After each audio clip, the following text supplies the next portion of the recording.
টুকটুকি পাখি বলতেছ মিঠু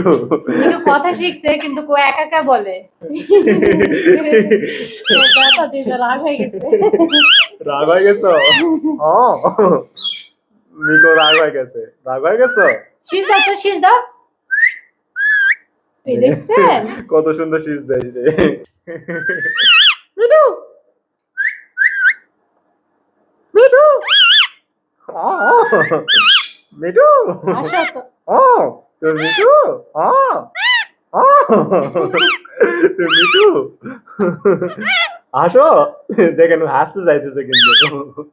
মিঠু মিঠু মিঠু মিঠু মিঠু শীষ দাও তো শীষ দাও উরে বাবা কি সুন্দর করে দিতেছে আবার শীষ দাও মিকোর বয়স কেবল 5 মাস 5.5 ভাত খাবে ভাত খাবে বললো মিঠু ভাত খাবে ভিতরে ভিতরে কই বুঝা যায় না অতটা খাবে খাবে তুমি বলো। খাবে